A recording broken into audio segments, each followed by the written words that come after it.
Time now for sports on 104.7 The Cave. Here's Ned Reynolds.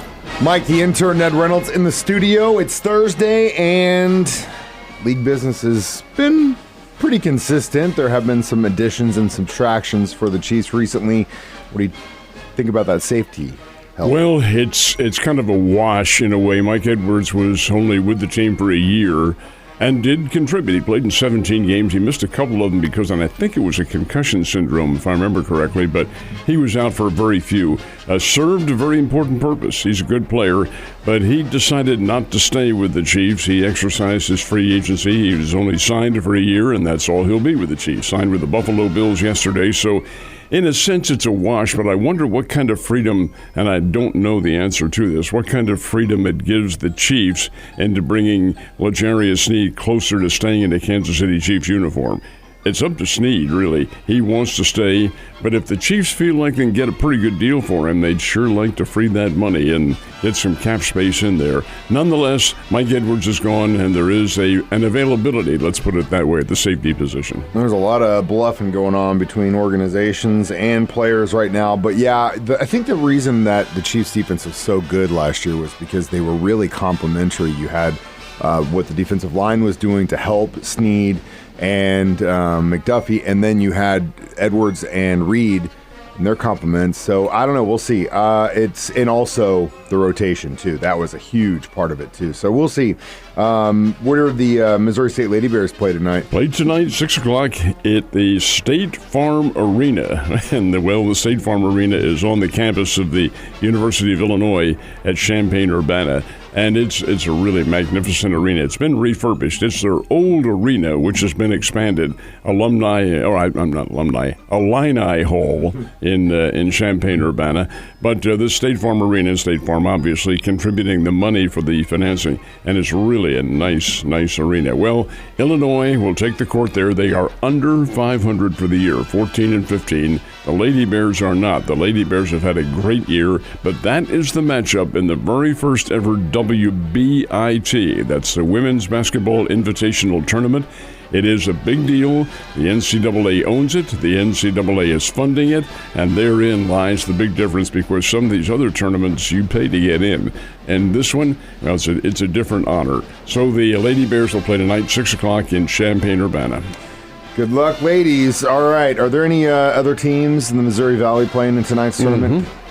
There are indeed. The Drake Bulldogs played tonight, and they play a 9 o'clock game. And I love this home court advantage. Now, keep in mind, Drake is in Des Moines, but the venue in which they're playing is in Omaha.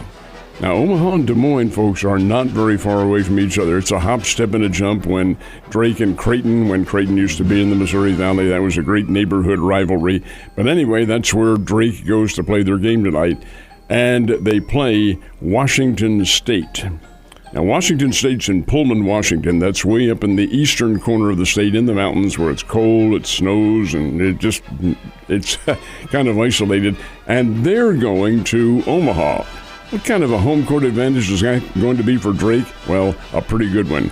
And then Illinois plays Morehead State also in that same venue, so they have some pretty good basketball. This is the start of the big dance. It all begins today, games in the morning, the afternoon, and late into the evening, and that'll be the case tomorrow and this weekend as well. If you're trying to get a hold of your husband, your buddy, your coworker, maybe your boss, because they're taking today and tomorrow off, now you know where they are, Ned. So really the big dance begins today, but there were some more playing games yesterday. How'd those look? These are the final two in the men's first four. The women's first four is now just underway.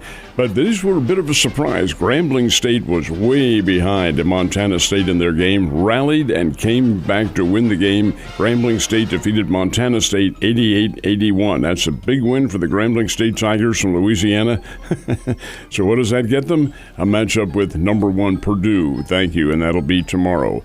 And then you had a game between Colorado and Boise State. Now, these teams are pretty equal, but it was the Golden Buffs who won it. Colorado was a 60-53 winner over the Boise State Broncos, so Colorado gets Florida. And I wouldn't sell the Buffalo short in this one.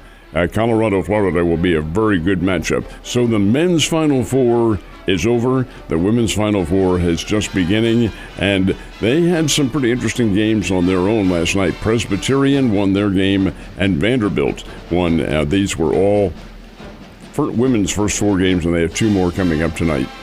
Good luck to them all. All right, still got a little bit of exhibition left for our Missouri baseball teams.